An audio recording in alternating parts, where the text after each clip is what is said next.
मेरे प्यारे दर्शकों, आप सभी को मेरा हृदय से नमस्कार। प्रिय दर्शकों, इससे पहले मैंने आपको लग्न के शनि के ऊपर वीडियो बना करके दिया है। इस वीडियो में आपको धन भाव यानी दूसरे घर के अंतर्गत शनि देव का क्या प्रभाव होगा, मैं इसी पर आपको अपनी विचारधारा और पहले उन महापुरुषों की विचारधारा जो प्रसिद्ध दैवज्ञ थे, प्राचीन महर्षि थे, उनके साथ भी आपको जोड़ूंगा। अगर आपको चैनल पे अच्छा लगता है वीडियो देखना और वीडियो समझ में आते हैं तो हमें ज़रूर लिखिएगा, नहीं समझ में आते हैं तो भी हमें ज़रूर लिखिएगा। आप सभी लोगों के फ़ोन आते हैं और कई ऐसे हमारे दर्शक हैं जो अपनी समस्याओं का निदान भी करवा रहे हैं और मैं अपने आप को खुशकिस्मत समझता हूँ कि जिन लोगों के वीडियोज़ के माध्यम से फ़ोन आते हैं हमारे पास, उनको हमारे द्वारा उनका समाधान होता है। तो चलिए हम अधिक विलंब न करते हुए बताते हैं दूसरे घर में शनि हो तो क्या फल होता है। पहली बात तो दूसरे घर में जिसका शनि होता है, ऐसा व्यक्ति अपने देश और प्रदेश में भटकता रहता है, दौड़ता रहता है और दौड़ भाग करके धन को कमाता है। लेकिन ऐसा व्यक्ति कड़वा बहुत बोलता है, कटु शब्दों का प्रयोग करता है, चाहे मित्र ही क्यों ना हो, गाली गलौज तक उतर जाता है ऐसा व्यक्ति जिसका दूसरे घर में शनि हो। और ऐसे व्यक्ति को लोहे के व्यापार से लाभ मिलता है, अटूट लाभ मिलता है। अतः लोहे के व्यापार से फायदा होता है। तो दूसरे घर पे शनि के बारे में जीवनाथ ने अपनी विचारधारा बताई है कि जिस मनुष्य के जन्म समय में शनि धन भाव में हो तो वो परिवार से अलग होकर परदेश में जाकर सदा मिष्ठान आदि प्रिय वस्तुओं का भोग करता है, खाने पीने में शौकीन होता है। यानी परिवार को छोड़ करके परदेश में जाकर सभी वस्तुओं का लाभ लेता है। मित्रों के साथ सदा कटु वचन और दुर्वचन ही बोलता है और स्वार्थ के लिए शीघ्र ही शस्त्र भी ग्रहण कर लेता है। हाथ में तलवार भी उठा लेता है, बंदूक भी उठा लेता है ऐसा व्यक्ति। अर्थात ये पराकाष्ठा का स्वार्थी होता है जो अपनी स्वार्थ सिद्धि के लिए दूसरों से मारकाट करने के लिए एकदम तैयार हो जाता है। बराहमिहिर ने कहा है, भूरि द्रव्यो नृप हुत धनो त्ररोगी द्वितीय। मतलब जिसके धन भाव में शनि हो वो व्यक्ति बहुत धनवान किंतु राजा के कोप से निर्धन होता है, यानी राज्य के कोप से निर्धन होता है। इसे मुख के रोग भी हो जाते हैं ऐसा बताया।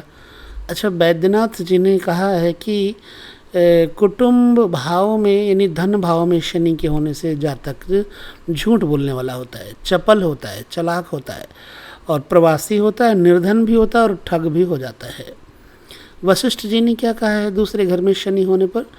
बोलते हैं कि द्वितीय घर में जो शनि है वो दुख देकर धन का नाश करता है। वशिष्ठ जी ने अपनी टिप्पणी दी, अपना अनुभव बताया। जयदेव जी ने अपना अनुभव बताया कि जब तक अपने देश में रहता है ऐसा व्यक्ति निर्धन रहता है, जब कुटुंब यानी परिवार को छोड़ करके परदेश जाता है तो इसे सब प्रकार के सुख प्राप्त होते हैं और ये फल धन भाव के शनि का है।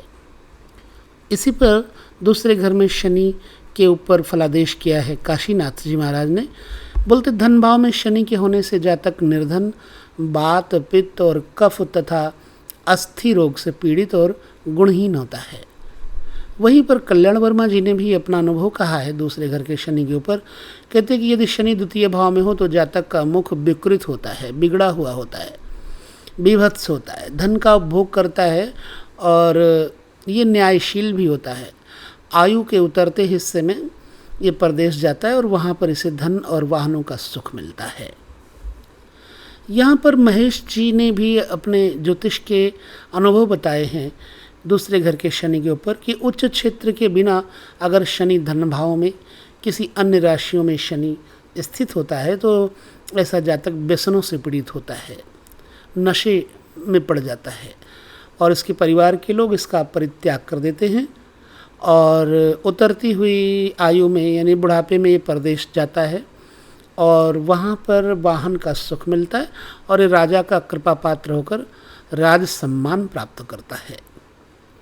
यहीं पर दूसरे घर के शनि के ऊपर गर्गाचार्य ने अपने अनुभव कहा है कि कि जिस जातक की कुंडली में शनि हो दूसरे घर में, तो उसे लकड़ी, कोयला, लोहा आदि के व्यापार से और बुरे कामों से धन मिलता है। ये नीच विद्या का अभ्यास करता है और इसके बहन की संतति जीवित नहीं रहती, यानी कि बहन के घर में संतान जिंदा नहीं रहती, गर्भपात होता है। तो घर और बच्चों की हानि होती है। धन भाव के शनि पर अगर मित्र ग्रह या शुभ ग्रह की दृष्टि हो या मित्र अथवा सौम्य ग्रह की युति हो तो जातक धार्मिक, दयालु और सत्यप्रिय होता है। ऐसा विचार गर्गाचार्य जी का है। अच्छा, इसी पर मंत्रेश्वर ने दूसरे घर के शनि के ऊपर अपना अनुभव बताया है कि अगर शनि दूसरे घर में हो तो जातक का चेहरा देखने में अच्छा नहीं होगा। ऐसा व्यक्ति अन्याय मार्ग पर चलेगा और धनहीन होगा, किंतु बाद में जीवन के उतरती हुई अवस्था में अपना निवास स्थान छोड़ करके किसी दूसरे स्थान पर चला जाएगा और वहाँ पर धन, सवारी तथा सुख के साधन प्राप्त करेगा। कहने का मतलब कि दूसरे घर का शनि आदमी को अपने देश में पूरा विकास नहीं होने देता है। ठीक है। इसी पर बृहद यवन जातक ने अपना मत दिया है कि दूसरे घर में शनि अगर है तो जातक दूसरों के घर रहता है, विपत्तियों से पीड़ित होता है, लोग इसे अपने से अलग कर देते हैं, इसे छोटे भाई नहीं होते। जीवन के उत्तरार्ध में विदेश में जाकर ये व्यक्ति वाहनों का सुख तथा राजा द्वारा आदर प्राप्त करता है। ये भी मिली जुली ही बात हो गई सभी के साथ में। मानसागर क्या कहते हैं, धन भाव में शनि के होने से जातक मधुरभाषी और धनवान होता है। इसकी दृष्टि चंचल होती है। ये संग्रही तथा चौर्य कर्म परायण होता है, यानी चोरी करने वाला होता है। इसी पर ढूंढीराज ने अपना अनुभव दिया है। कहते जिसके धन भाव में शनि हो तो व्यक्ति का अपना घर नहीं होता और वो दूसरे के घर में रहता है। विपत्तियां इसका पल्ला नहीं छोड़ती, इसका बंधु वर्ग इसे अपने से अलग कर देता है। ये व्यक्ति अपने जीवन के उत्तरार्ध में प्रदेश चला जाता है और वहाँ पर इसे वाहनों का सुख मिलता है और ये राजमान्य होता है। अब यहाँ पर एक नोटिस करने की बात है कि इस व्यक्ति के लिए ऐसा विशेषण बार बार आया है कि उत्तरार्ध भाग में वहाँ चला जाएगा। तो कई प्रामाणिक ग्रंथों में आया है। महेश दैवज्ञ रचित रणवीर ज्योतिष निबंध में इसका अर्थ उच्च राशि में से अन्य राशियों का शनि ऐसा किया है और कई ग्रंथकारों ने विशेषण जातक का माना है और इसका अर्थ दूसरे के घर में निवास करने वाला, अर्थात जिस व्यक्ति का अपना घर नहीं है ऐसे घर में रहता है, ऐसा किया है। अच्छा, बहुमत से दूसरे के घर में रहने वाला यही अर्थ ठीक भी जचता है, किंतु दूसरा अर्थ भी अप्रासंगिक नहीं है, क्योंकि तुला, धनु, मकर, कुंभ और मीन राशि का शनि शुभ फलदाता माना गया है और इन राशियों से अन्य राशियों का शनि अशुभ फलदाता है। घर का ना होना, दूसरों के घर में रहना, दूसरों की दया पर अवलंबित रहना आदि फल अशुभ ही तो है ना। चलिए, आग जागेश्वर महाराज ने दूसरे घर के शनि के ऊपर अपना अनुभव दिया है, मैं आपके साथ शेयर करता हूँ। कहते जिस व्यक्ति के धन भाव में शनि हो वो अपने परिवार से किसी प्रकार का भी सुख प्राप्त नहीं करता है, इसे लोगों से कष्ट होता है और इस का कोई उपभोग प्राप्त नहीं होता है। इसको ये अच्छा बोलने वाला नहीं होता, कड़वा बोलता है। इसके वचन निष्ठुर अर्थात कर्णकटु होते हैं। इसे लोहे के व्यापार से धन प्राप्ति होती है और इसे शत्रु भय नहीं होता। खान खाना जी ने भी अपना अनुभव बताया दूसरे घर के शनि के ऊपर कि कहते यदि शनिश्चर द्वितीय भाव में हो तो मनुष्य सर्वदा तंग रहने वाला, खराब हालत वाला, क्रोधी, निर्धन और परदेश में रहने वाला होता है। इसी पर भृगुसूत्र ने अपना अनुभव कहा है दूसरे घर के शनि के ऊपर। यदि शनि धन भाव में हो तो जातक धनहीन होता है, इसके 2 विवाह होते हैं, इसे आँखों के रोग होते हैं, खेती कम रहती है और मठाधीश हो सकता है, किसी मठ का महंत हो सकता है। यदि शनि पाप ग्रह से युक्त हो तो स्त्रियों को ठगने वाला व्यक्ति होता है। समझ लग गई ना। अब पाश्चात्य मत क्या कहता है?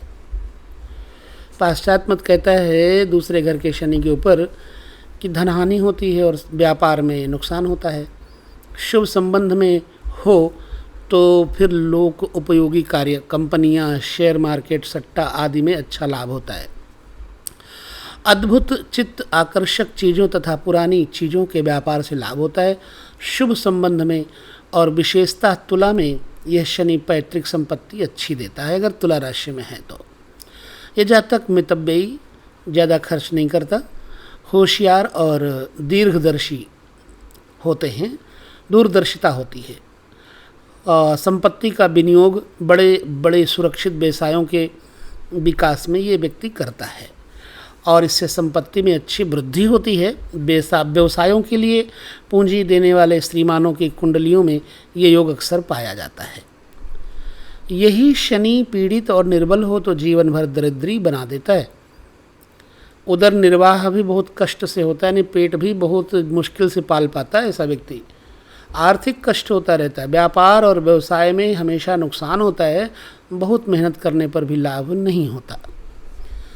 चलिए, ये तो बातें रहीं इन सभी दैवज्ञों की, और अब के काल में जो अनुभव और विचार कुंडलियों को देखने के बाद मिले हैं वो आपके साथ शेयर करता हूँ। देखिए, धन भाव में बैठा हुआ शनि के विषय में ग्रंथकारों ने, अन्य लेखकों ने मतभेद बताया है। एक लेखकों ने बहुत अशुभ फल बतलाए और अन्य लेखकों ने शुभ अशुभ दोनों प्रकार के फल बतलाए हैं। पूर्वजों की संपत्ति के विषय में विचार धन भाव से करना चाहिए। प्राचीन ग्रंथकारों ने साधारणतया गुरु और शुक्र इन दोनों ग्रहों को संपत्ति कारक माना है। ठीक है, क्योंकि नैसर्गिक कुंडली में शुक्र धन स्थान का स्वामी होता है और भाव कारक कुंडली में गुरु धन भाव कारक होता है, दूसरे घर का कारक बन जाता है गुरु। किंतु नैसर्गिक कुंडली में दशम स्थान का स्वामी शनि है। तो वैद्यनाथ ने स्वरचित जातक पारिजात में जो है संपत प्रदाता शनि ऐसा बताया है। वैद्यनाथ ने स्वरचित जातक पारिजात में संपत प्रदाता शनि लिखा। आयुर जीवन मृत्यु कारण विपत संपत प्रदाता शनि, यह श्लोकार्ध फल विशेष चिंता में दिया गया है। अर्थात वैद्यनाथ ने शनि को संपत्ति कारक ग्रहण किया है और गुरु के कारकत्व के विषय में वैद्यनाथ का मत इस प्रकार से है कि जो गुरु का ज्ञान कारण है ये निसंदिग्ध है, इसमें संपत्ति कारकत्व का अभाव है।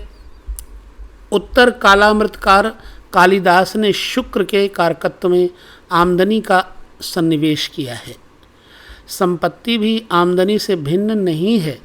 इस तरह शुक्र और शनि दोनों ग्रह धन कारक हैं, ऐसा कहना अनुचित नहीं होगा। शुक्र नकद रुपये, सोना चांदी का कारक है और स्थावर संपत्ति, घर जमीन आदि का कारक ग्रह शनि है। यह मान्यता ठीक है। धन स्थान में शुभ संबंध में शनि पूर्वार्जित संपत्ति की प्राप्ति कराता है। ठीक है, ये कहना सुसंगत है। एक बात और है कि ज्योतिष का नियम है कि सौरी ही स्वस्थान पाला परम भय करी दृष्टिरस्य प्रणष्टा, ये नियम है। इसके अनुसार जिस स्थान में शनि हो उसके शुभ फल मिलते हैं। धन स्थान का शनि पूर्वार्जित संपत्ति का पालक है, इसकी रक्षा करता है और जातक को इस संपत्ति का लाभ कराता है। जिस पर शनि की दृष्टि पड़ती है वो स्थान नष्ट होता है। तो ये दूसरा नियम है। शनि की दृष्टि विषमयी है, इस पर पहले प्रकाश डाला जा चुका है। तो वृष, कन्या तथा मकर स्थित दूसरे घर में शनि पूर्वार्जित संपत्ति नहीं होती, हो तो उसका उपयोग नहीं होता। अपने श्रम द्वारा तथा उद्योग से उपजीविका करनी पड़ती है ऐसे व्यक्ति को। जीवन सुखपूर्वक नहीं होता। विवाह एक होता है, इनका व्यवहार घर के लोगों से जो है सुखपूर्ण नहीं होता, मुसाफिरों जैसा व्यवहार होता है। आए गए अर्थात घर के कामों में और घर के लोगों की तरफ ये निरपेक्ष रहते हैं, ध्यान नहीं देते। इनकी लगन सार्वजनिक और राष्ट्रीय कामों में खूब होती है और ये लोग हठी और जिद्दी दुराग्रही होते हैं। इन्हें अपने खाने पीने तथा कपड़ों की भी चिंता नहीं होती। अगर मेष, मिथुन, सिंह और धन में 2 विवाह होते हैं, संतति, धन तथा सम्मान खूब, किंतु धन संचय नहीं होता। घर बार पर, जमीनों की खरीदारी पर धन का खर्च होता है। इन्हें भोजन भट्ट होने से असंतोष ही रहता है, इन्हें बहुत खाने वाले बताया जाता है। मिष्ट भाषण से ये अपना काम आसानी से निकाल लेते, चतुराई होती है और ये पत्नी से विमुख रहते हैं, अतः घर में परस्पर छठा अठा चला रहता है। लोगों के लिए धन खर्चा करेंगे, इसलिए लोग इनकी मुट्ठी में रहते हैं और इनकी उपजीविका ठीक चलती रहती है। अगर कर्क, वृश्चिक तथा मीन में शनि दूसरे घर में हैं तो जो ऊपर बताई गई बातें हैं उनमें कुछ कमी अधिक मात्रा में अनुभव में आते हुए देखे गए हैं। तुला, कुंभ में यदि शनि दूसरे घर बैठे हैं तो द्विभार्या यानी 2 पत्नियों का योग बनता है। संतान कम, ब्याज पर रुपये देने का व्यवसाय होता है इनका और इसमें दूसरों का धन हड़प की प्रवृत्ति होती है। ये किसी से के सहायक बिल्कुल ही नहीं होते। आयु के 15वें तथा 20वें वर्ष में घर का प्रमुख व्यक्ति काल कवलित यानी कि मृत्यु को प्राप्त हो जाता है। उपजीविका का प्रारंभ प्रायः 22 से 24वें वर्ष तक होता है। इस योग में विवाह देर से होता है। ग्रंथकारों ने स्वदेश में अशुभ फलों का होना तथा देशांतर में शुभ फलों का होना बतलाया है। देशांतर में 2 व 2 से अधिक विवाह होते हैं। ठीक है। देशांतर की दृष्टि से निम्न प्रकार से लाभ होता है।